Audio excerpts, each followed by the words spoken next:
During Table Topics a while ago, Emil had mentioned a science fiction book he once read. Despite not being much of a fan of written fiction, this particular story captured his interest. Tonight he wants to share his favorite piece of the narrative. Join me in welcoming Emil Acevedo as he reads to us from Robert Buettner's Orphanage.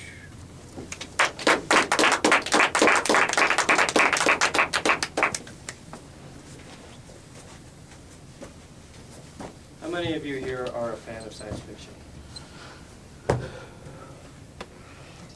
give you a background story of where this book will take place, or where this excerpt will begin, Earth is under attack by an unknown alien force, and humans have not made contact with this alien force whatsoever.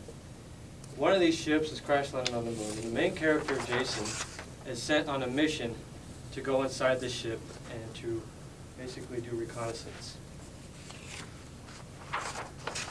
As I traveled, if I couldn't measure what was in here, maybe I could take samples. I reversed the flare gun in my gloved hand like a geologist picked and hammered the curved walls. The gun butt bounced back like a tennis ball off concrete. I shrugged. I just have to remember what I saw. There was a wide tube that was more likely to lead somewhere important, so I changed course. I made better time in the big tube, which I thought of as Broadway.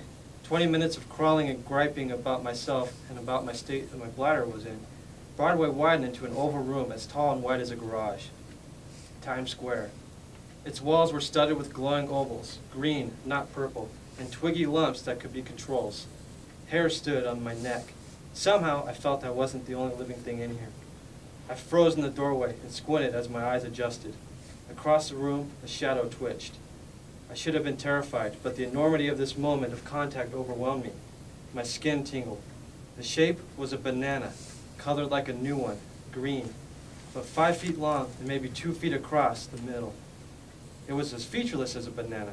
No eyes, just white bulges on its head, no mouth. It squirmed, twisted into a question mark on an oval pedestal that rose out the floor. Its skin rippled from the elevated end of its question mark body to the tail end, like a toothpaste tube squeezing itself. Black goo oozed from the tail into the pedestal. For thousands of millennia, humankind has wondered whether we are alone in the universe. For countless generations, we had imagined and longed. Now, at this moment, the first representatives of intelligent species made physical contact from across the cosmos, and one of us was on the crapper. Inside my helmet, I cleared my throat. I pointed the flare pistol. Hands up! Well, what was I supposed to say? Maybe I would get the message from my tone. Slogo, just one look named him for me, curled his head in my way. We both froze while my heart pounded. A row of green wall lights flashed. His head end wagged slowly, like a cobra coiling out of a basket. He could be saying hello. He could be hypnotizing me. I thumped back the flare pistol's hammer. He slid off his toilet and circled to my left. He squirmed along just like a garden snail, but fast. I circled too, the pistol quivering in my hand. I was on his turf. For all I knew, my next step could put me on some type of trap door that he could open and flush me into boiling oil. Thump. I flicked down for a second. My foot drum thumped a black, shiny, hollow thing as big as Sluggo and shaped like him. It rocked on the floor. He jumped at me. I dodged backward, and we ended up 10 feet apart. So you don't like me near your clothes? A bulge grew sideways from his midriff, became an octopus tentacle, and slunk toward a curved metallic rod lying on the floor next to his outerwear. A gun? I poked my gun at Sluggo and tightened my grip on the trigger. Hold it! He stopped. Good boy, I nodded. His tentacle shot out toward the rod. I dived for it. My glove got there first, and the rod skidded beyond Sluggo's reach. Dragging myself off the floor, I planted my body between him and his weapon. I trained the flare pistol on him, then stepped toward him. He retreated. Another step, another backward squirm. The room had no corners really, but one rounded and narrowed. I herded him back there and trapped him. He heaved, back and forth. I had him, and he knew it. Sluggo collapsed like a punctured balloon. I counted 10 heartbeats. Sluggo didn't move. His color faded. More black goo dribbled from his tail. Geez, you killed yourself. I stepped back and listened to my breath wheeze inside my helmet. Maybe he isn't dead. The flare gun dangled from my fingers. I uncocked the hammer, then lobbed the gun at him amidship. He didn't flinch. I inched to him, repocketed the flare pistol, and towed him with the boot. It was like kicking Jell-O. He was dead, all right. Howard had said a projectile might have a kamikaze pilot. Sluggo was already dead in his own mind, so swallowing some kind of snail poison pill probably hadn't fazed him. He had died for God and country, if he had either, rather than be taken alive. I guess that made him a good soldier. Howard! My radio was deader than Sluggo. Then hair stood on my neck like it had when I had come into Sluggo's presence. Again, I felt I wasn't alone. Something hissed, and then something else. I turned. The doorway I'd entered through boiled with slugs. They thrashed and wiggled toward me like maggots out of a week-old carp. I jumped back, snatched up Sluggo's metallic rod. Some of the slugs had them too, and they seemed to hold them in tentacles that grew from their bodies wherever and whenever they chose. One pointed his gun at me and tightened his tentacles around the ring near the end. Trigger! I pointed my rod at him and squeezed the ring on mine. Something shot from the tip of my weapon and arrowed through his middle before he could fire at me. He dropped like 100 pounds of wet liver. There must have been 40 slugs behind him. They fanned out of the doorway, and some aimed their guns in my direction. I snatched Sluggo from the floor at my feet for a shield and backed toward the doorway at the room's opposite end. The slugs held their fire. I backed into the tunnel, dragging Sluggo's carcass. 2 of them rushed me, their curved weapons with sword-like edges. The slugs slashed at me with them. I flinched and retreated. If they slashed my suit, I couldn't cross the vacuum back to the LEM if I even got out of here. And if the atmosphere inside leaked into my suit, it could poison me. Before they got closer, I dropped them with a shot apiece from my newfound weapon. They lunged forward and dragged their bodies into the doorway, forming a slimy green barricade. I grabbed my prisoner around his head, around his dead middle, hefted him over my shoulder like a flour sack, and scrambled down the passageway.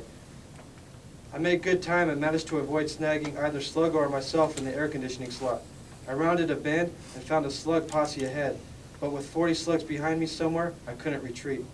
I blazed away with my stolen weapon and dived through the posse. I had no idea how long or how far I'd scrambled with them on my heels and Sluggo across my shoulders, or how often they just seemed to materialize in front of me like they had walked through walls. I'd shoot a couple, dive through, and keep going. Sluggo and I didn't weigh much, but I was sucking wind and sweating buckets. Worse, I was slowing down, and my slug weapon had stopped firing. Whether I was out of ammunition or had broken the weapon, I didn't know. Finally, I realized they weren't back there anymore, and they had stopped popping up in front of me. I stopped at an intersection, slid Sluggo on the floor, and sat for a breather, back to the wall and looking in all directions at once. Where had the slugs gone? I had easily seen 40, killed maybe 10. The lights pulsed and the alarm kept whooping. Alarm! That was the pattern of the whoop and the lights. Alarm said, beat it, abandoned ship. Of course, Sluggo dropped dead to avoid capture. His buddies were just as ready to blow this projectile on themselves, and me too, into rutabagas to prevent capture. No wonder they had stopped chasing me. How long did I have to live? I looked down the narrow intersecting tube that made this junction. A white rectangle lay on its floor. I crawled to the object and read the words, surviving in the Pacific. My travels had brought me full circle into the intersection of Broadway and the tube back to the outside hatch. This pamphlet had fallen from my unfastened thigh pocket as I tugged out the flare pistol. The whoop shifted up an octave and pulsed faster. So did the lights. The projectile had entered the final countdown to its death. I looked down the narrow connecting tube.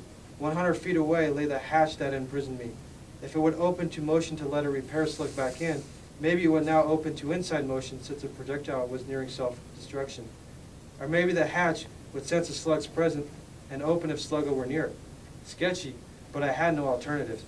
I pushed Sluggo into the smaller tube ahead of me like a laundry bag. The narrow tube had been long and slow on the way in.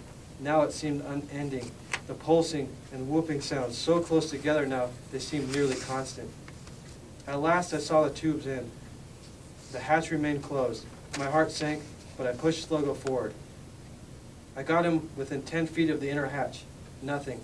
I wiggled him around, like an oversized puppet. Nothing. How much longer until this thing blew? Minutes? Seconds? When this thing blew, would I feel anything? Or would I disintegrate before my nerve endings could register pain to my brain? I rubbed Sluggo head first against the hatch. Nothing. The flare pistol bulged in my thigh pocket. I drew it backed off 10 feet. Using Sluggo as a shield, I reached around him, aimed at the hatch, then closed my eyes and pulled the trigger. Nothing. I squeezed the trigger again, so hard my hand shook. Nothing. My last hope was a 70-year-old dud. I felt the swell in my eyes closed as tears started. I would die here for no reason. I opened my eyes. In the purple light, I saw my hand wrapping the pistol butt and the unlocked hammer above my thumb. I could squeeze the trigger until the moon turned to cheese, and the pistol wouldn't fire if I didn't cock it first. My thumb trembled. As I pulled back the hammer, even if the 75-year-old flare fired, would it do any good? What if it ricocheted in close quarters and holed my suit? I didn't know prayers, so I just said, "Oh, please." I increased force on the trigger an ounce at a time until I felt a sear release. The hammer seemed to arc forward as though moving through molasses. It struck the cartridge primer. That's where it is.